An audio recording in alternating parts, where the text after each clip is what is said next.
The size of investments that people have in listed Adani companies, I'm wondering why there has been such a long period of dragging their feet. All folks in SEBI, all folks in RBI should release their assets, but they shouldn't be barred from investing. And one of the conditions of the sports code, if I remember correctly, is that actually prominent sports persons from that field should be either the president or the secretary. What are the conditions in which players in India are kept? What are the conditions in which they are trained? What are the conditions in which they are mentored? 50% of our sports associations were run by politicians, not by the sports people.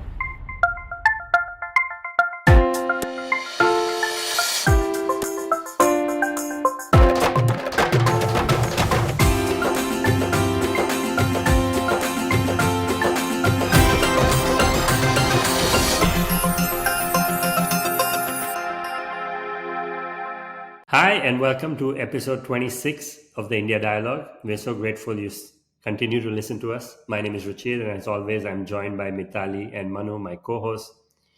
Mitali is the acting director at the Reuters Institute and a journalist. She's written a book on crypto. Manu is an advocate, a lawyer who runs his own law practice, and a spokesperson for DMK. I'm Ruchir. I'm the CEO at Distributed Energy and chair at the School of Policy and Governance. Every week, we unpack issues that matter in India. We try to go deep and share our own viewpoints, including friendly disagreements. This week, we're going to cover two issues, and Mitali will lead us off with Olympics. Mitali. Yep, absolutely. Seems like sort of an opportune day to discuss it as well. We're recording this on Independence Day. So, for anyone watching, happy Independence Day, celebrating still being a democracy in India. There was a speech made earlier by the Prime Minister. Before that, though, I think it was quite exciting to see the Olympics in its new form. And by that, I mean it was crazy the amount of content that you saw on new social media platforms like TikTok, etc., where, all these like shorts from various athletes, what they had to say, all of that was really flooding the space, and it was good to see a younger population engage with it.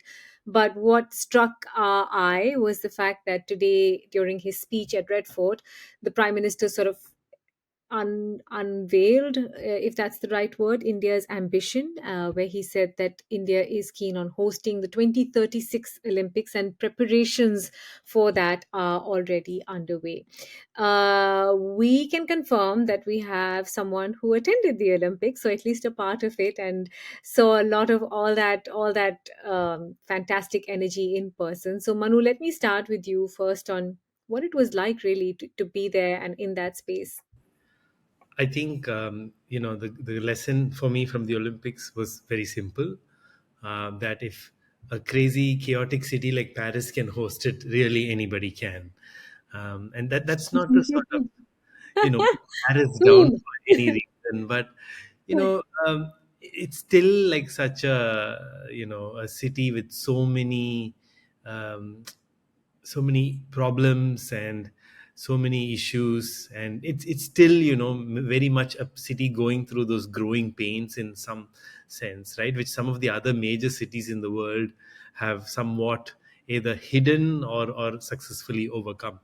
But I mean, to be very serious, I think it really is the pinnacle of sport and athleticism. And I've having watched cricket at Lords and the Sydney Cricket Ground, and having watched the Indian Premier League at Chennai and Delhi and Bengaluru, having watched Wimbledon, having watched the Australian Open, I've never seen anything as fun and exhilarating to watch as the Olympics. And I think it was just the number of people that had packed into the Stadium de France that day. And this was the day when the finals of the 4 into 100 meters women took place. It started off with the 4 into 100 meters for women, and it was truly the Shakari Richardson show. And those of you who've heard about her, she's such a phenomenal personality in track and field today.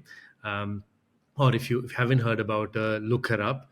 It's an exciting sort of 2-3 years for Shakari, and she's very young, and she's standing, tall at the beginning of a very, very long and successful Olympic career.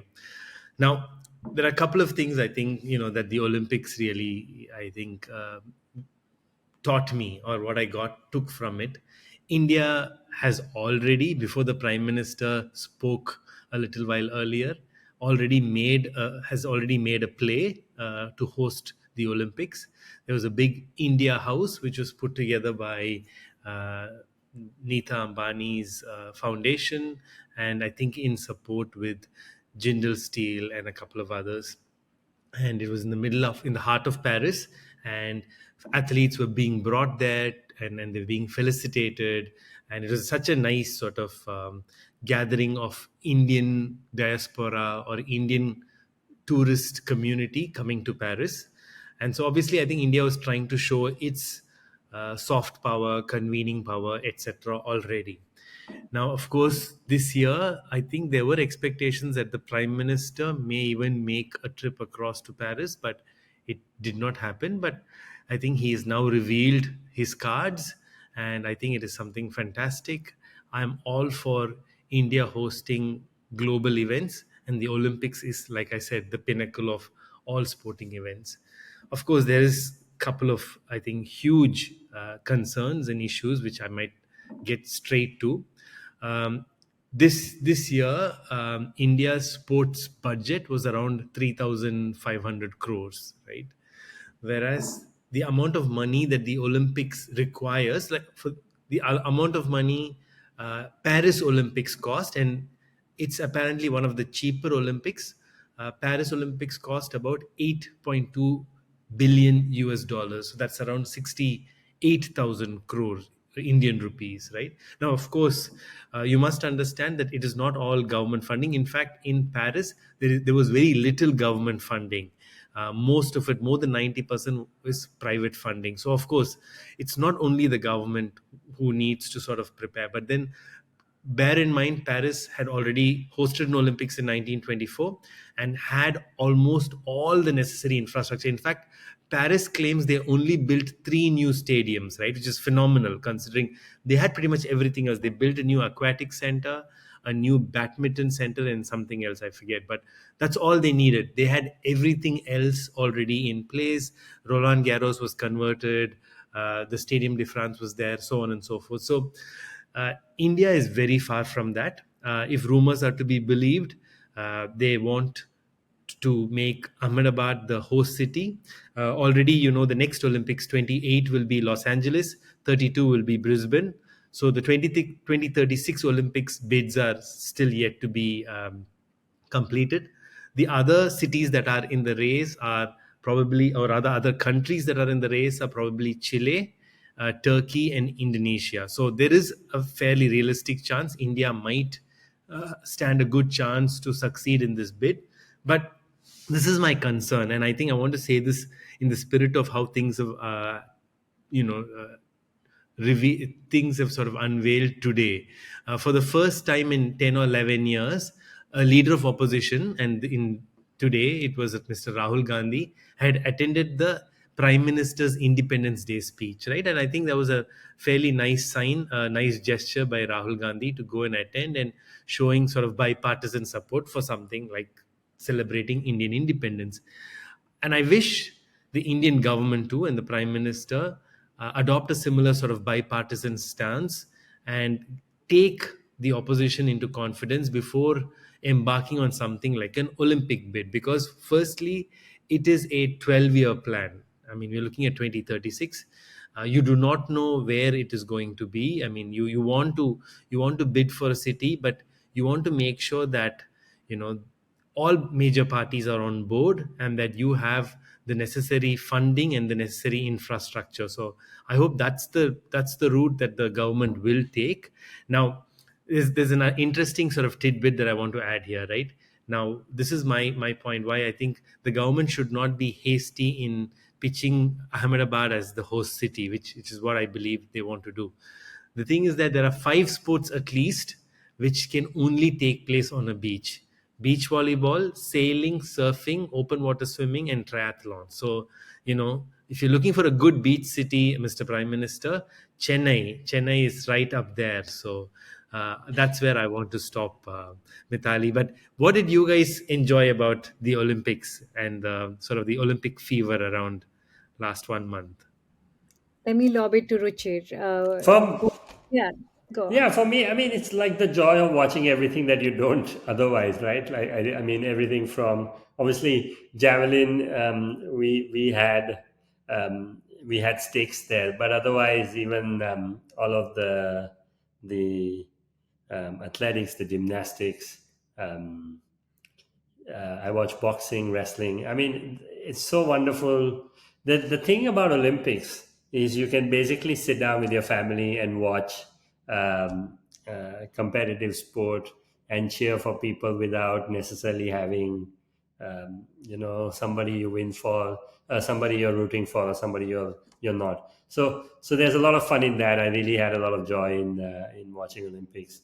On the I think we should also discuss India's performance a little bit. I think, and maybe we stick to the bid conversation first and then go back to the performance. But the yeah, it's amazing that um, we're still only able to make 6 medals, given the size of our country and the tradition of sport we've had historically. Um, like given the also given the amount of money we spend on Olympics, it's amazing that we're not able to win more medals. And one thing I am excited about the bid is I would hope that it focuses a lot more spend on sport over the next 12 years and brings more, like, make sports and sports participation a much more active part of our lives. And as a result, um, obviously we won't win more medals, but the winning the medals is a byproduct of having a lot more young people participate in sports, which would actually be a really good thing for our country overall. Yes, it'd be great to make it bipartisan, um, and and there'll be a lot of critics talking about how much money it takes and why it would be bad for our country. But I actually think, creating a global festival of humanity that gets together and gets to experience our culture and gets to participate in competitive sports sounds like a wonderful thing to go for as a country. And I for one am really excited that it could be in India. By the way, on the bids front, the Gulf states haven't put in their bid yet, and it's expected that some of them may. And I mean, Qatar did host the Football World Cup, so you don't know where that lands. But I just wanted to make a few quick points about this, this bid, which is that there's two or three things that come to mind. One is India's sort of problematic relationship with large events and deep corruption. This is something that we saw happen with the Commonwealth Games. I still remember there was that bridge, across a part of the Nehru Stadium, and it just collapsed. It collapsed because of the level of how badly it had been constructed, and then the army was called in to sort of rebuild it overnight, and in 48 hours salvage the situation. We've seen it in that huge cricket stadium, Ruchir, that has been built in Gujarat, which is sort of leaking like a faucet, like a sieve, in times when there is rainfall. So I think we really have to sort of come to terms with how problematic our relationship is with building and scaling these projects in in relation to the kind of corruption that tends to exist around that. The second thing that I, you know, really feel very badly about is that it's so fantastic to see the Olympics and to celebrate this and to have the ambition to to scale something like that. But this is the problem with our pyramid, as always. What are the conditions in which players in India are kept? what are the conditions in which they are trained, what are the conditions in which they are mentored. I mean, there are still reports of how the female Indian hockey team is kept in, completely pathetic situations where they're staying in the stadium. They don't even have access to running water. I mean, forget about anything else. So I really find this attitude of ours quite problematic, where we're always looking at the top end but never ever looking at what's happening at the bottom end. So we want the IIT, but we don't want to help kids at age 5. And it's the same thing, so by all means, please have the aspiration and ambition to bid for 2036, but please build ground upwards. It's these younger athletes who need training and support, and frankly just basic living facilities in order to do what they need to do, which is really excel in the game that they are meant to. And the fourth thing I think that we need to be cognizant of as a country, and obviously, Qatar navigated this, is heat. Increasingly for South Asia, heat is becoming a very big issue. A lot of these events are going to be played, outdoors, and we need to have a handle on what's happening really across large parts of India in these summer periods, and how intense the heat gets. So I mean, I don't mean to be a killjoy, but on that second point, I really feel so strongly about it, because some of these kids are living and practicing their sport in such terrible conditions that it really breaks my heart. It's like literally their only job should be to excel at their sport. They should not be worried about anything else. They should not be washing their own utensils at one tap, and they should not be sort of like I read something about, and I forget her name, but apparently she also trained for javelin, I think, by using long sugarcane sticks. These are not stories to be patting ourselves on the back saying, "Arey wow, look at how she overcame all her circumstances." No, that's not the circumstance in which an elite athlete should be training. Why? Look at the scale of our country. I think Abhinav Bindra tweeted that, and I don't know the answer to it, which is what is the size of the sport playing population in India? I don't know the answer. Is it less than 1%? Is it more than that? But like, what the hell? Look at the size of the country. What are we doing to build ground up? And it's the same problem with cricket, actually. You get to that national team, but till you've got to that national team, what is happening there? Nobody knows. So I think that's, yeah, cricket's such an outlier, though, yeah, Mitali, it because is. you do see a lot of parents, a lot of schools fairly encouraging cricket, because they've seen that even if you make it now, even if not the national team, if you can make it to the team that feeds into one of the IPL teams, the like the Rajasthan Royal Academy, or the Bengaluru Royal Challengers Academy, or the Chennai Super Kings Academy, that itself so many people see as having made it, right? Because you have cricket, you have the national team, you have the Ranji, you have the IPL. It's so well. I think that they've put some structures down, even if it's not well structured in that sense. But sports as part of and as an alternative career choice, as as something that people telling our children it's okay to play a couple of sports, even if it means they miss on doing one bit of homework or something. That, as parents, as society, we are still very panicky about. No, we are very resistant to letting children do something which is not just getting their studies done.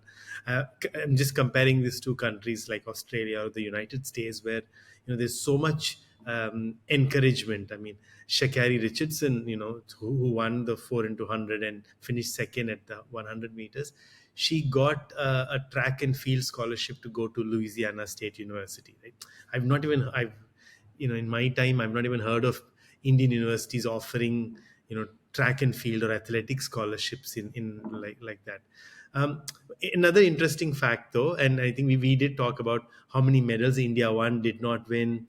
We won six this time. We were fourth in about four medals. I mean, we missed four bronzes by a narrow margin. So could have been a little higher, because in 2020, which was actually held in 2021 in Tokyo, we had seven medals. So we missed. I think we should have improved this time. But interesting fact again, the Indian hockey team very consistent. They won bronze last time. They won bronze again, but more than half the hockey team is from Punjab, one state, right? And if you take all the medal winners, most of them, I think three-quarters of them, are from Haryana, which is a tiny state. Ruchir, how do you explain? Not so many from Gujarat or Tamil Nadu. And by the way, Ruchir, did you know that in terms of allocation for sports infrastructure, Gujarat gets close to, what is it, 400 crores, and Haryana gets 60? Maybe it all goes to the stadium, right? Which is also leaking. So, So the point you are making, my point, which is the need for depoliticization in sport. I think the big problem we have, I haven't checked recently, but I remember reading in maybe 2018 that 50% of our sports associations were run by politicians, not by the sports people. And then, I mean, it's really nice when we hear headlines when like a sports person runs, is a say it's a state minister for sports or runs an association, but it's not necessarily the most common thing. That's one. Second is the economics, which is the point. Like I think one of the biggest challenges is how do you make sure that the money being allocated actually gets to the sports people, and part of it is who runs the sports association or the state, and where does the money land. So those two are really big problems. And one of the things that is potentially something we can learn from China is they basically, in the build up to Beijing Olympics, they said we are going to spend 3 lakh crores a year on sports. And obviously you can see the results, like consistently they're in the top 3 ever since Beijing. So that's the Herculean effort it needs. Back to that point, Richard. So this problem of politicization of sports associations, something that was identified way back in 2011. The union government came up with the National Sports Development Code of India, which is the National Sports Code for short. But it took a Delhi High Court order in 2022, so 11 years after, to actually have it implemented. And one of the conditions of the sports code, if I remember correctly, is that actually prominent sports persons from that field should be either the president or the secretary. And that's why now I think we have, if I recall correctly, I think PT Usha is with the Indian Olympic Association, and many others. So of course, that's something that I think is changing for the better. You are seeing more athletes come. I want to sort of do a special shout out to Abhinav Bindra, and also let me get his name correct, Viren Raskina, former hockey and hockey captain, if I recall correctly. They've come up with something called the Olympic Gold Quest (OGQ), and they've been, supporting athletes at that lower level, Mitali. So they help with training, they raise funds from private, corporate side, and they make sure that there's enough, money for training. They give access to coaching. There's a lot of mentoring and whatnot. So they've been doing this for about, I think, about 3-4 years, and they have a bunch of athletes, bunch of sports persons under in their umbrella. And their idea is that to really try and get an Olympic, or try and get more Olympic goals. So that's something that's really interesting. And no, again, absolutely, and great job by both of them. And I wanted to say also, sort of not to point into politics, but also special shout out to the state government of Odisha that has systematically supported hockey in such a big way. I think that credit must be given to them, and it was fantastic to see them on the field. I just want to also, sort of speaking of medal tally, we kind of missed a gold, we've missed a silver as well, and I just wanted to know how both of you read everything that was unfolding with Vinesh Phogat, because it kind of took over, I know, the Indian consciousness while that was happening. Richard, do you want to go first? Sure, I can. I was one small point I wanted to make before, because I will forget, is this. Interestingly, in US sport, because I happened to be sitting next to an NBA executive on a flight, and they were explaining to me how private funds are raised, and they were talking about this idea of boosters. Boosters are basically alumni of a college that people go to raise money for specific athletes. And so they have this whole program across all sports in the US, where the alumni body gets together to raise money for specific up and coming rising sports stars, to make sure that they get a boost in their sport. I thought that was a really interesting model. It is, but Hmm. I just wanted to say even the US isn't sort of a perfect example because while these children are training and are showing potential, it's all private. So if you are an outstanding swimmer, it's up to your parents to take you to the right swimming academy, and pay for those classes till you scale to the point where and you have to be outstanding to get university level support. So I'm not sure if that's the perfect way, but at least there's support coming from that point onward. Sorry, you were And saying. just on the Vinesh Phogat story, like, I mean, it's a heartbreaking story. Like, you put your life into a sport, you go through the struggles you do. I think so many of us were also like really excited about the point she was going to make by winning that medal, and everything she went through in the last 24 months around the wrestling association and the minister in question and the protests that were involved. I think, like, secretly we were all like really excited about her potentially bringing home a gold and sort of throwing it in on the face of the bureaucrats, or the political figures who were awful to the wrestling women in India. So it's really sad that that story did not go through. It was then also sad that all the BJP trolls came out. I mean, I like, what is the like? Here's a woman who has put her whole life and soul into this sport, and like, these kind of things happen, and it's really, I mean, I can't imagine anybody being more upset than her about how it played out. So what's the point of criticizing her and her coaching staff? I mean, it's just awful, and it's really disheartening. I mean, I like this. I have so much like sympathy for what she went through. It was really sad. Yeah, and I'm sure Manu has more on it. But Manu, the same people that you mentioned, I mean, Viren, in his personal capacity, came out and explained the flow of events for her, which was really honestly heartbreaking. I mean, she went into surgery. Her category was given to someone else, her weight category. She requested for open trials to sort of, may the best player win approach, which was not given. She was not told when trials would happen. And then she was given a weight category with a this or nothing sort of clause saying this is the one that's available. If you want it, take it. And she took it. And then she obviously struggled with it. Yeah, and like Ruchir said, I mean, the Vinesh story would have been different if it was just, shall we say, an athlete simpliciter. The fact was that, usually what do we tell people who are good at something, who are good at, maybe academics or good at sport? Just do this, right? Don't poke your nose in what is happening in society at large. And it's usually mostly our standard Indian old person advice, saying just don't bother yourself with things that are happening in society at large. But I think people like Vinesh, I think Bajrang Punia, and a bunch of others actually showed us that they do care about what is happening in society at large, especially when something wrong in one place, even if it is not directly affecting us, it's still something worth fighting for. And I think that's why this entire story, I think, sort of captured everyone's imagination and appealed to a deeper sort of emotion within. And of course, as you rightly summarized, Mitali, I mean, the fact that she literally was sleeping on the streets, she protested, I think she got a knee injury late last year, and then sort of had to return to training, and then there was just so many setbacks. But then sort of early this year, there were also comebacks. She was improving.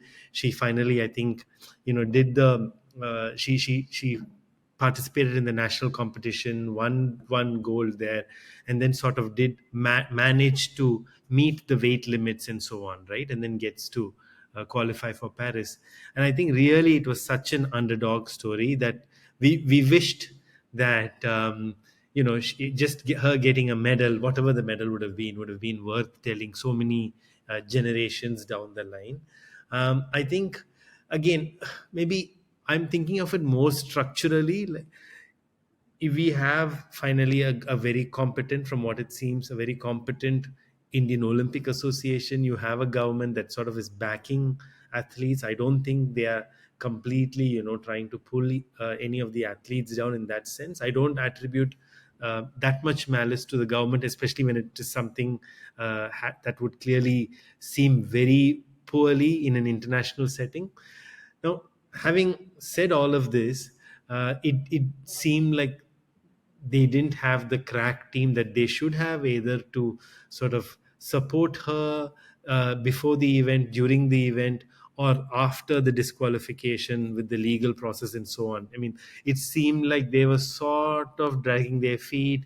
Like I said, I think it seems more like incompetence, less malefides. But at this point, it really, for somebody like her, after having seen the kind of life that she has over the last 2 years, would it really matter, like incompetence or malice? I mean, these are once in a lifetime opportunities, right? Once every 4 years, you're not going to like have another crack at Olympic gold in a long time. So I think that was particularly heartbreaking. I think the fact was she missed it by so little. And when you heard, this is really sort of the Indian, I think the part about India that still, I think, really sort of irks so many of us, right? Now we know she's getting disqualified because of the weight, and then the kind of things that they put out in the media that she was trying to do, either cut her hair, not eat through the night, um, not drink water, take blood out. I don't know. I mean, these are sort of things that just doesn't sound like a grade A athletics association and a grade A sort of support team and a national sort of support team. I don't think this is sort of how they would have handled it in many other countries. So I think that was particularly frustrating. I think she has shown exceptional maturity coming out of this, and sort of I think she has a lot to hold her head high. But I think this is particularly something that she has sort of come through with a with her reputation and with her sort of courage intact. So I think I hope it's not the last we've seen of her or heard of her. I mean, maybe I know she's retired, or she's announced a retirement from the sport, but I think somebody like her has a lot to sort of contribute to society at large. But yeah, I think that's the Vinesh story. But on the positive side, Neeraj Chopra, again, another individual, two medals, in two consecutive Olympics. I mean, unheard of in Indian history. So, fantastic. And I mean, didn't miss gold by much. So, again, it would have been amazing if he had gotten a second gold, but gold and a silver, not too bad. Yeah, I just wanted to say, two quick things, Manu. And I remember you were talking about this. Was it around the Academy Awards about how it's so interesting to see, so many actors and celebrities in the US speak up and make their political views quite clear and speak up against, what they see as wrong. And there were two things that struck me. One, that if as a community you don't speak up for yourself, then no one will. When it was at the peak of the protest for the female wrestlers, I did not see one single sports person from the cricketing community, barring the 1983 World Cup team, speak up against it. And it's not about saying you're right and he's wrong. It's about saying sexual harassment is wrong in any space, in the workplace, in the sports place, any place at all. But there wasn't a single cricketer who spoke up and said that. There were very few other sports people either who did it. And that is what's really sad, I think, for the community. When you don't support your own for critical issues like this, then you're doing yourself a disservice. And the other one, I thought, for South Asia, like a big win for me, was the South Asian mums. When Vinesh Phogat got to the point she did, her mother-in-law sort of came on video and gave a press quote saying, she's doing it and she's doing what she promised, and this is going to be a slap in the face of anyone who didn't support her.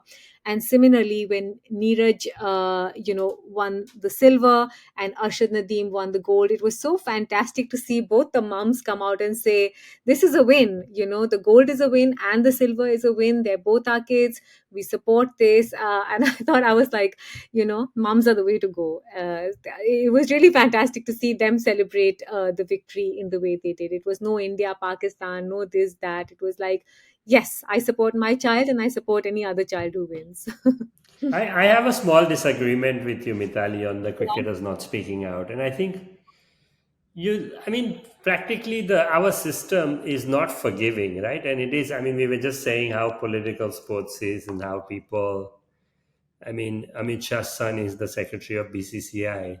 I can't imagine, at least the young, like maybe Virat Kohli and Rohit Sharma could get away with making comments, but imagine like who's a new person, Sanju Samson or someone younger making a comment like that. They would probably be not forgiven for the rest of their life in terms of, or at least for a long period of time, they would be excluded from the team. I But then, imagine Ruchir, like, yeah, but that works for everything, right? I mean, and if in a position of influence and strength that you have, having achieved all those goals, if you don't speak out, then who will? If a Virat Kohli doesn't say sexual harassment in the sports environment is wrong, it's the same thing as no one speaking up for entrepreneurs when something is wrong, right? So, I think, Actually, I feel, Ruchir, I go think ahead. you're underselling the Indian cricket team a little bit. In 2021, I can't remember the exact date, but it was a T20 World Cup match against Pakistan. The Indian cricket team actually took a knee. Did you remember that? I In do, yeah. support of Black Lives Matter. So they do like to make From the time to time. I think after that they may have forgotten, or they may have sort of decided not to do that. But in fact, all the cricketers took a knee, and some of them, I think, the Pakistan players did something else. But whatever it is, they did support, or it was in support of the Black Lives Matter movement. I'm glad they felt so strongly about what was happening on a wholly other continent. You know what they said? You know what Martin Luther King said, Mithali? Injustice anywhere is a threat to justice everywhere. So I'm sure the Indian cricket team felt that deep down. Very strongly. Very strongly. It's only, it's only Delhi and Jantar Mantar that has sort of slipped, went under the radar a little bit. Happens. Yeah. Shall we move on? I think the next topic is a bit more serious, and I mean, sometimes they say, it's so funny, it's so tragic that it's funny also that Hindenburg has come back with another report, and they promised it would be big, and it is big, and this time they've sort of highlighted or picked on the various conflicts of interest of the SEBI chairperson, Madhavi Puribuk, and her husband, and their transactions with a fund which was associated with the Adani, the suspicious Adani fund, and also the fact that SEBI has been given a pivotal role by the Supreme Court in looking into and inquiring into these matters. So, Mitali, why don't you start us off with sort of the Hindenburg expose, but also tell us, how you feel this will play out in the days to come. Yeah, and I think Ruchir and I will again have differences of opinion on how this should be read. But you summarized it really well, Manu. This is kind of a follow up from their findings in the early part of the year, where they found serious flaws in how Adani was conducting its business. At which point, SEBI was mandated with conducting an investigation. The Supreme Court said you should take around 3 months, but that wasn't sort of very straitjacketed in their opinion. However, they did feel that SEBI was indeed the sole authority that seemed the most competent to be looking into these allegations and to be investigating it. Um, so here's the second part of Hindenburg's findings, which is that their report essentially says that Miss Butch invested in an offshore Mauritius fund. that is part of the very same fund structure that was being probed by SEBI for its fund flows into the Adani group. And there's a period of time, which is 2016 to 17. That was flagged because companies owned by Vinod Adani, who is the older brother of Gautam Adani, actually moved money through that fund structure to invest in the Adani group and in other companies in the stock market. Now, again, timing becomes sticky over here because the period of investments that SEBI itself is investigating coincides with the very years that SEBI chief Madhvi Puri Buch held a stake in the same fund structure. Separate to that, it seems like she and her husband have been still running funds that are investing into the Indian market. Of course, on paper, it was that her husband would now be the prime person who is conducting all the affairs of the fund, but she's still a 99% stakeholder in that company. And I think, one, it has raised serious concerns about whether SEBI indeed is the best party to be looking into the investigations. And second, the propriety of what she has done. Um, I have sort of three observations on this. One, for an investigation of the scale of which we are talking about, why did it take so long, and why is it still taking so long? The last we heard from SEBI was that 23 of the 24 allegations have been looked into, but just given the size of the company and the size of investments that people have in listed Adani companies, I'm wondering why there has been such a long period of dragging their feet. The second one, and I'll go briefly over these because I'm keen to hear Ruch's views and your views. The second one is, I feel, a reputational crisis for India. To point fingers at one company is one thing, because that company is not tantamount to India.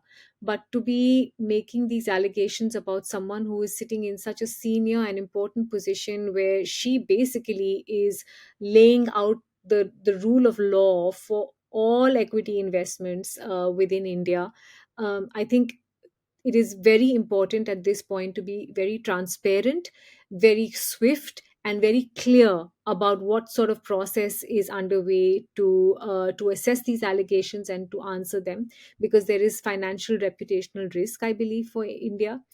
And the third one is, and I know perhaps Ruchir might have a different view about this, but I can just speak to my own experience, which is that for the years that I was with CNBC, I actually had to sign a bond saying I would not invest in any equity related instruments, because in the position we were in while we were tracking the market and speaking to so many people related to companies and related to the market, we could have what is called insider information. We could have information that we would use to our own advantage and either buy a stock ahead of that news coming to the public, or sell a stock ahead of the news coming to that public. And I'm frankly a dot in the landscape of India's equity space, right? And we did sign that bond. And here's a person who's really at the very top, who has not been transparent and not been clear, and not made clear her connections that continue in terms of investments into the stock market. And I think it's a really bad look. It's the same thing as the chief election commissioner coming and telling you that for a period in time he was related to a particular political party, or that he continues to be related to a political party. I mean, I would say Or he that is has the political. advising, or Yeah, I would say that would be the sort of political comparison. Let me pause there. the fact is that, yes, a regulator has much greater sort of reputational risk than one particular entity or one group company. I understand that. um, I'm sure there must be a form that somebody, before they're appointed to SEBI, even as a member, let alone as a chairperson, they would have to declare and sort of divulge all the shares that they hold, and something like that, right? So on that hand, I mean, I assume that also would cover her closest sort of kith and kin, husband, son, daughter, or something like that. So it should be pretty easy, I would say. I mean, we should be able to have access to that information, like we have access to an affidavit of assets that politicians file at the time of as part of their candidacy documents, right? At the time of going to elections, to say these are all the assets that I own. These are the cases that are against me, so on and so forth. So why is it still so opaque that we do not know what she and her husband are sort of owning? I mean, other than the statement that they have given. And the other thing, which I will now sort of pivot to Ruchi for, is but the markets don't seem to have been that badly affected, right? Of course, the reputational risk is always there; it's looming over our heads. But then markets sort of seem to rally. Other than I presume the Adani stock that day, everything else is sort of on course. Ruchir?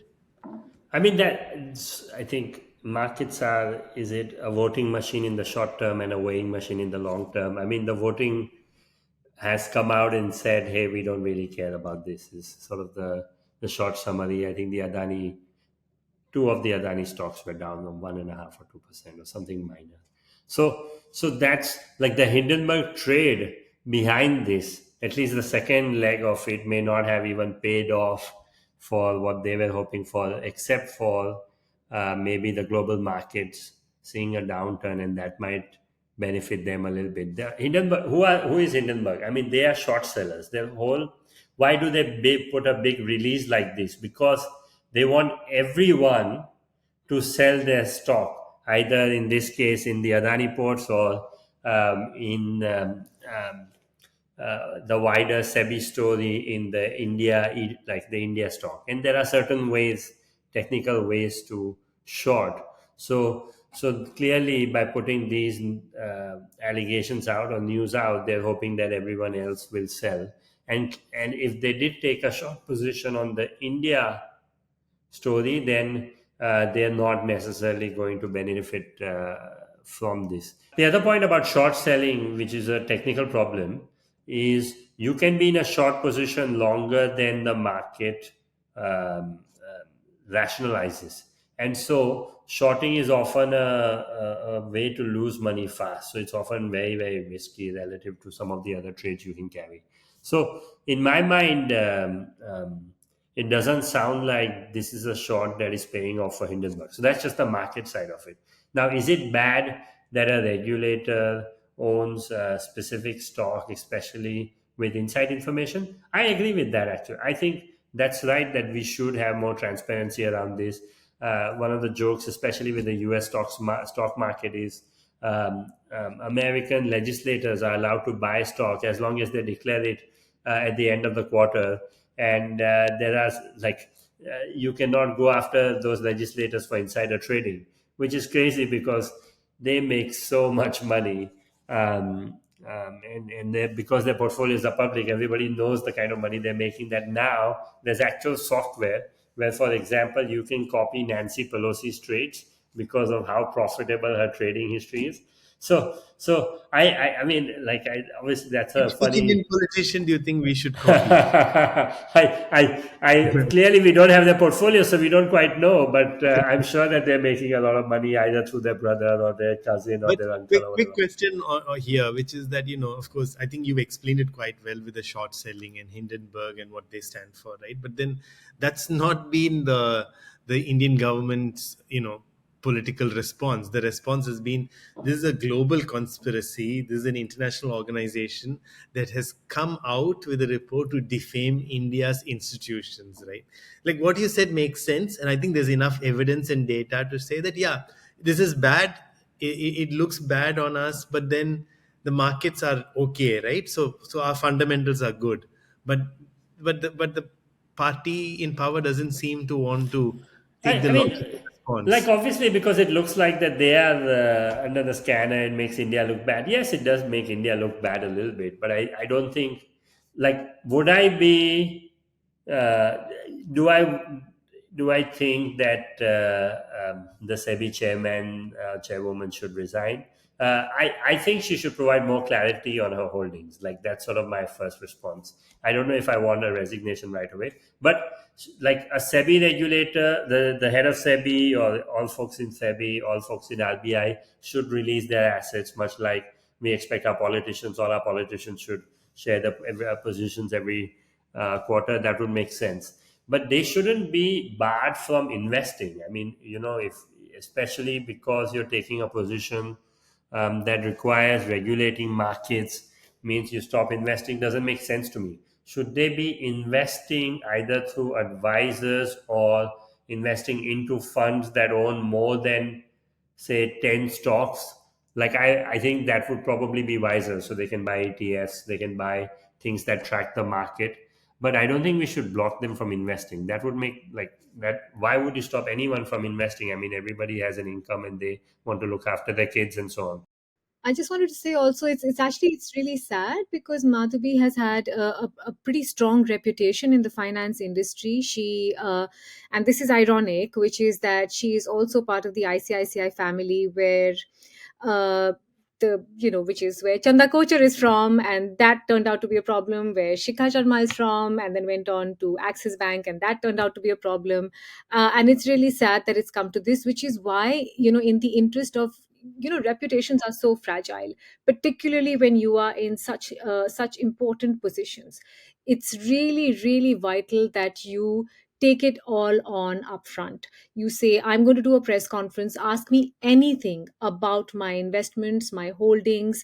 You say that I'm very happy to appear before a joint parliamentary committee and provide any information required. If you have nothing to hide, then you must come forth with it. I just also want to make a couple of quick points, Manu, which is that there is this narrative that is being built about how Hindenburg is this, evil company shorting the stocks. Shorting stocks is not a bad thing. Like, if this is allowed, I can short a stock because I feel that the prospects are not good. That's one. And when the first allegation came out, India, of course, responded saying global conspiracy. The Adani group responded saying legal action will be taken, to which Hindenburg said, bring it on.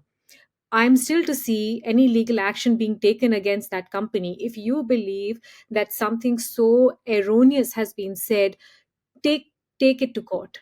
Take it to court and let's see where it goes. And Hindenburg is open to that. So, I haven't seen any update on it. And the other quick point about, what is the market doing? I think it's interesting that the market is holding on, but just by the skin of their teeth. And I was actually tracking the numbers from when this news broke, which was over the weekend. So on Monday, FIIs, which is foreign investors, sold close to 5,000 crores. The next day, they sold 2,600 crores. The day after that, they sold 2,100 crores. 15th August, markets are shut, so there is no trade happening. And at this point, foreign portfolio investors have turned net sellers in August versus June and July. Some of this comes down to, dynamics around our financial year accounting. So, people tend to close positions, open positions, but there is some discomfort, and there's no two ways about it. Whether that is because of global dynamics or other things, the numbers are there to see, and there is some discomfort, which is why, to reiterate my point and Ruchir's, let's be transparent and open about it. Now, if there is nothing to hide, then let's talk about this and just take it on head on. If you think Hindenburg is such a non-entity and really doesn't matter, then let's treat it as such. Let's bring out all our information and say, well, there you have it, there's nothing to hide over here.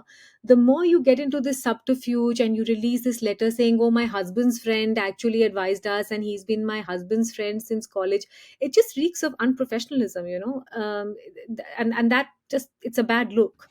I also, one comment on the FIIs or outflows. I think that might also be have a lot to do with where the global markets are generally, and there's just like a lot of rebalancing going on. There's an incredible amount of volatility, especially in the West. So I imagine that people are just basically keeping thicker margins at home, as in more collateral at home. Well, I think the SEBI question is, I think, just getting interesting, because initially it was Adani under fire, right, for the longest time from Hindenburg. And don't forget, the Adani group also came under fire from the Prime Minister when he accused them of delivering a tempo load of cash to Rahul Gandhi and the Congress party. So we've not investigated that yet. So I think, if anything, the SEBI allegations have taken a little bit of heat of the Adani group for now, though it has affected them pretty badly. So with that, can we move to have you heards for this week? And now I will begin, because as you've all correctly said, I went to the Olympics, and this is about the Olympics. But I want to make one point before I tell you about the Have You Heard, which is that over the last 120 odd years of Olympics being held, India has won a total of 41 medals. So 10 golds, 10 silvers, and 21 bronzes, right? But this year at the Olympics, St. Lucia won their first ever medal ever. They've been competing since 1996, and this woman, Julian Alfred, she won the gold in the women's 100 meters and the silver in the women's 200 meters. And there's fantastic videos on YouTube of this whole country, going into celebration mode at their first ever Olympic medal. So it's fascinating to see that people still, care so much about it, and how with the power of Olympics to bring countries together. So that's my Have You Heard on St. Lucia. Ruchir? Well, I am in Olympics mood too, and I have the story of Letsile Tebogo from Botswana. I work in Botswana, so this story has been brought up by some of my business partners, and uh, it's an incredible story of this person who actually I saw the 100 meters finals, and Letsile was I think number 4 or number 5, but in 200 meters he pulled off and won the gold medal, the first ever gold medal for by any African in the 200 meters. They have an incredible celebration around him, but it's a really amazing story of this young. I think he might even be the youngest winner of a 200 meters. It's this amazing story of a Botswana person winning a gold medal in 200 meters. So look him up, Letsile Tebogo. Lovely. It's two, Very two cool. nice ones. Two nice ones. I have an Olympic story, which is that I deserve an Olympic medal, and I will now explain why. So I'm moving house, and it is driving me batshit crazy. And I went down a rabbit hole because, as an army officer's daughter, I've basically been moving all my life. So I started looking up how many times the average person moves house. In the UK, it is around 8 times. In America, it is 11.7 times. I don't know what that point 7 is for. Like, do you almost move house but don't? I'm not sure. In Australia, if you're between 25 to 34 years, the average you stay in one home is 4 years. And unfortunately, there is no such figure for India, but I would be curious Less to see than what it one. was. Less People than one? people are born and then stay with their parents too. Yeah. Then I started looking at handy tips for moving house, and the only one useful tip I found was that you should prepare an emergency bag, including a wine opener. I think this is very good advice. And then I sat down to calculate how many times I have moved since childhood, and my net total is 24 times, guys. 24 times in my life I have moved house. I think I deserve a medal. That's Wow. once a year, Mitali, for you. Oh, well, not right. It's just insane. It's the most sort of mind-numbing process where You you you basically dump everything into a box and pull everything out of a box. Ah, you get the goal for moving houses. yes. Yeah. If me and Thank Ruchir you. could I would like. I should count. It's an interesting statistic. I'm moving, by the way, next week. I'm closing Oh, a house. really? Oh, yeah. No, and do a count, Ruchir. You'll deserve, like, you'll want to pat yourself on the. That sounds like, yeah, sounds good. Thank you, everyone, for joining. You've come to the end of this episode. We're grateful that you made it this far. We love to hear from you. Please share your feedback. We're at indiadialoguepodcast@gmail.com. You can also find us on Twitter or X, TID_podcast, the India Dialogue _podcast, or on YouTube. We are at India Dialogue Podcast channel. Manu is at ManuRaj1983. Mitali is at Mitali Live. I am Ruchir_P on X or Twitter. Please reach out to us. We'd love to hear from you. Thank you again for making it through this episode, and we look forward to seeing you again next week. Bye.